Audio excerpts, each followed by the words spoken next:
कोलकाता में trainee doctor की rape और हत्या को लेकर जबरदस्त गुस्सा है। आज कोलकाता में महिला संगठनों ने भी इस घटना को लेकर विरोध जाहिर किया और आरजी कर अस्पताल के बाहर बड़ी संख्या में महिलाएं इकट्ठा हुई और उन्होंने प्रोटेस्ट किया। महिला संगठनों की मांग है कि इस केस से जुड़े जितने भी आरोपी हैं उनकी जल्द से जल्द गिरफ्तारी हो और उन्हें सख्त से सख्त सजा दी जाए। दोनों आंखें घायल, मुंह से रिश्ता हो, घायल होंठ, पूरा चेहरा जख्मी, गर्दन घायल, दोनों हाथों की उंगलियों के नाखून घायल, जख्मी प्राइवेट पार्ट से बहता खून, बायां पैर जख्मी, पेट घायल, दाहिने पैर की एड़ी जख्मी, दाहिने हाथ की रिंग फिंगर टूटी हुई।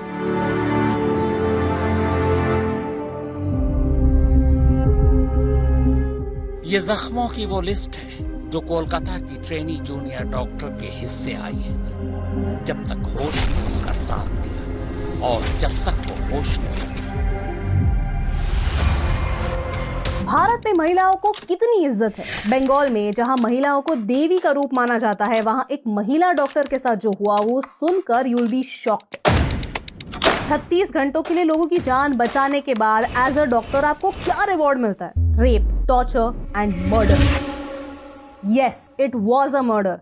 एक रिक्वेस्ट है कि इस वीडियो को ज्यादा से ज्यादा शेयर कीजिए, क्योंकि कई लोग चाहते हैं कि ये न्यूज एक नेशनल न्यूज ना बने, एक हेडलाइन ना बने, बस एक साइड नोट बनकर रह जाए, न्यूज की भीड़ में कहीं खो जाए। क्योंकि आज एक ऐसी इंसिडेंट की बात करनी है जिसने मेरे अंदर के सारे होप को खत्म कर दिए। और सैड बात ये है कि डॉक्टर्स को छोड़कर इस बात की परवाह किसी को नहीं है। इस पूरे वीडियो में हम विक्टिम को डॉक्टर एम कहेंगे। उनके फैमिली के प्रिवेसी के लिए हम उनका नेम या फोटो इस वीडियो में यूज नहीं करने वाले हैं। कोलकाता के आरजी कार कॉलेज में एक घिनौना मर्डर हुआ। बैक टू बैक 36 आवर्स काम करने के बाद ये डॉक्टर रात को कुछ समय के लिए कॉलेज के सेमिनार हॉल में रेस्ट करने के लिए गई और वहां उनके साथ अनस्पीकेबल टॉर्चर हुआ। Dead body of the girl, जिसके मुंह में खून था, शरीर में कोई कपड़ा नहीं था, पैर दोनों राइट एंगल में मिला गया, एक पाँव बेड के इस तरफ, एक पाँव बेड के इस तरफ मिला गया।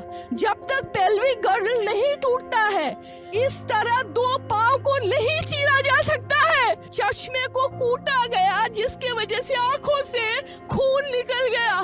गले में गला दबाकर मारा गया। ये पूरा पोस्टमार्टम रिपोर्ट में वायरल हुआ है, आप लोग कृपया देखिए। I promise you that not a grain of the words I utter today is a lie.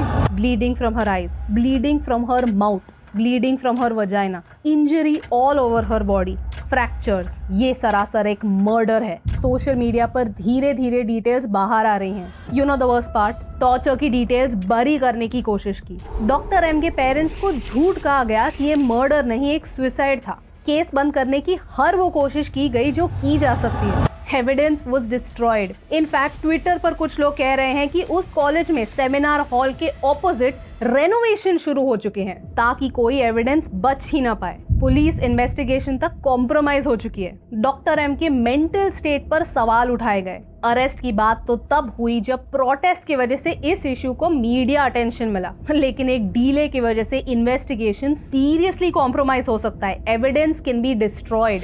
Bengal CM Mamata Banerjee ने पुलिस को एक वार्निंग दी कि अगर संडे तक कुछ प्रोग्रेस नहीं हुआ तो केस सीबीआई को ट्रांसफर कर दी जाएगी। ऐसा माना जाता है कि सस्पेक्ट के पॉलिटिकल कनेक्शंस थे।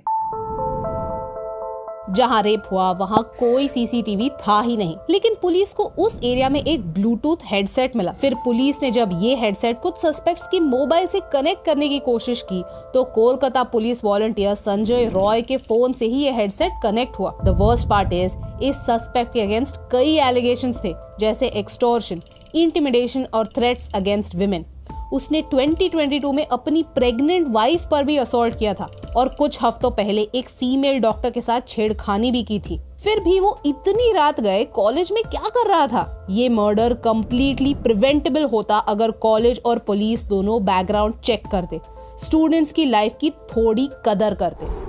यानी जो लोग हमारे रक्षक बनने वाले थे वो हमारे भक्षक बन गए हैं। और अब ऐसी न्यूज आई है कि Kolkata high court has asked the case to be transferred to Central Bureau of Investigation. There are just a few points that I really want to discuss. First, क्या बंगाल में ये मर्डर होने से अक्यूज्ड को ऑटोमेटिकली इम्यूनिटी मिल जाती है? भारत में एक अजीब डिजीज है जो सबको अफ्लिक्ट करती है, क्राइम्स को एक फिल्टर के थ्रू देखने की। यूपी में जब एक रेप होता है तो सारे पॉलिटिशियंस वहां चले जाते हैं और हर चीज को मीडिया अटेंशन मिलती है, और एक हफ्ते बाद जब लोगों को कुछ नया मिलता है आउटरीच करने के लिए तो सब नजर घुमा देते हैं। लेकिन भारत के कुछ स्टेट्स ऐसे हैं जहां कुछ भी कर लो आपके हर पाप धुल जाते हैं, और उनमें से एक है वेस्ट बंगाल। बंगाल में हर इलेक्शन के बाद पोस्ट पोल वायलेंस होता है और हर बार इस वायलेंस को दबाया जाता है। संदेश खाली के हॉरर्स भी कुछ इसी तरह दबाए गए थे और अब इस इंसिडेंट्स को भी दबाने की बहुत कोशिश की जा रही है। आरजी कर कॉलेज के प्रिंसिपल के रेजिग्नेशन के बाद बस कुछ ही घंटों में उसे दूसरे मेडिकल कॉलेज के प्रिंसिपल की पोस्ट मिल जाती है।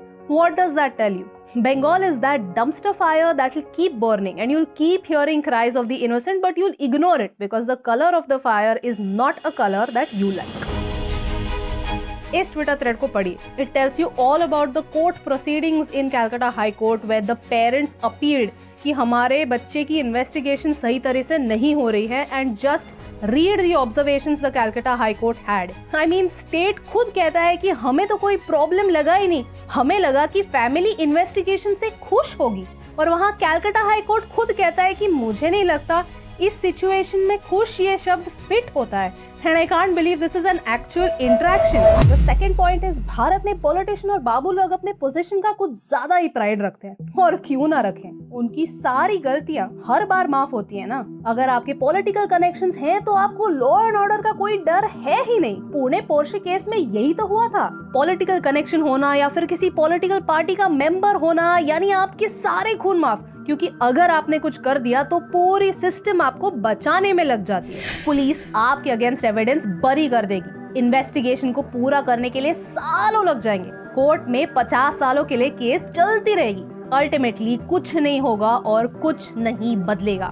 And that's the real shame. At least social media की वजह से ये सारे केसेस बाहर तो आते हैं, लेकिन अल्टीमेटली वो भी भूले जाते हैं, क्योंकि इतने बड़े देश में हर दिन कुछ ना कुछ तो होता ही रहता है। लोग एक ट्रेजेडी से दूसरे ट्रेजेडी तक मूव ऑन कर जाते हैं। The people who have power should be fearful, they should be scared of the law and they should be equal in front of the law. Until this happens, nothing is going to change. To all the politicians, to all the babus and to everybody who has so much of pride because of their position, we know you all are frauds. We know that you are the reason behind our problems. Take your fake pride and literally stuff it somewhere, because we know that you don't deserve anything, because you are the reason why this society is so backward. Why? Because of corruption, we are so behind our peers and behind even smaller nations, and because of people like you, this society is trapped in one of the worst messes ever. You deserve nothing. If you use your political connections and your fake pride to just create this aura around you, you deserve nothing and we know it. और इसका एक example मैं आपको देती हूँ कि आज अगर आप किसी भी डॉक्टर या फिर किसी नर्स से बात करेंगे कि एक्चुअल हॉस्पिटल्स में वर्किंग कंडीशंस क्या होती हैं, तो आप समझ पाएंगे कि उनका दुख क्या है, उनके दर्द क्या है, and in spite of all of that वो आके लोगों को ट्रीट करते हैं। जरा पढ़िए कि हॉस्पिटल में फैसिलिटीज नहीं होते, डॉक्टर्स के लिए बेड्स नहीं होते, उन्हें 36 घंटों के लिए शिफ्ट लगानी पड़ती है, and in spite of that they still have to come out and heal patients. And thirdly, Bharat का एक प्रॉब्लम है और वो है सोशल कंडीशनिंग। हम अभी भी उस देश में रहते हैं जहां लोग सोचते हैं कि ताली एक हाथ से नहीं बजती। Even while creating content online, I get disgusting comments about my appearance, और हर बार ऐसे कमेंट्स करने वाले लोग मर्द ही होते हैं। क्यों? हाँ, आपको मेरे डार्क सर्कल से कितना प्रॉब्लम क्यों है? हमारे लुक्स पे, हमारे थॉट्स पे, हमारे एग्जिस्टेंस पे विशेष टिप्पणी देने वाले लोग क्यों हैं? Anyone who thinks that we don't have an attitude problem towards women in India is just kidding themselves. ये सच नहीं है। I know that there are good man, I know that there are supportive man, लेकिन हर एक supportive मर्द के लिए 100 ऐसे टॉक्सिक मर्द होते हैं जो ऑनलाइन आके उनका सारा बैगेज हमारे पे अनलोड कर देते हैं। और ये सच है, ये आप डिनाई नहीं कर सकते। I am a working woman and every day I have to face the question why you not having kids, other people are having kids, other creators are having kids, it's not a race but we still have to face it। हमारे देश में इस mentality का problem है। I am a chartered accountant, I am a ranker, I run a business with my husband, लेकिन ये सब भूलकर मुझे हमेशा मेरे अपीयरेंस तक नीचे गिराया जाता है, नीचा दिखाया जाता है। एंड यू मे फील कि इन सारी बातों का इस इंसिडेंट से क्या कनेक्शन है। You may think that rape is a sexual act but no, rape is a power act to show the woman her place.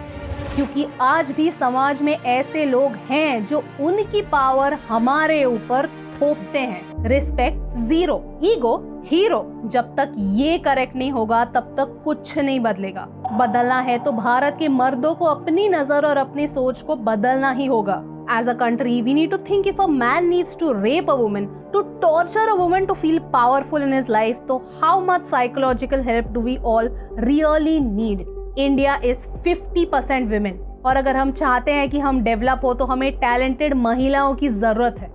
ऐसी महिलाएं जो घर की लक्ष्मी बने, जो घर की 4 दीवारों में कैद ना रहे, बाहर निकले, बेखौफ होकर निकले। जब तक महिलाएं सेफ नहीं है तब तक आधा भारत सेफ नहीं है। इन दी एंड मेरी आपसे एक ही रिक्वेस्ट है, इस इंसिडेंट्स को मरने मत दीजिए। इस मैसेज को स्प्रेड कीजिए, इस वीडियो को डाउनलोड कीजिए और उसे व्हाट्सएप, फेसबुक, इंस्टाग्राम, ट्विटर जहां शेयर करना है शेयर कीजिए। क्योंकि एक महिला को देवी बनाना दूर की बात, अगर हम उसे एक इंसान जैसे ट्रीट कर पाए तो ये भी बहुत बड़ी जीत होगी। और शुरुआत आपसे और आपके घर से होने की सख्त जरूरत है। क्योंकि एक के करने से क्या फर्क पड़ता है, लेकिन एक के करने से बहुत फर्क पड़ता है। और इन दोनों लाइंस में सिर्फ एक का फर्क है, and that's the reason why फर्क पड़ता है।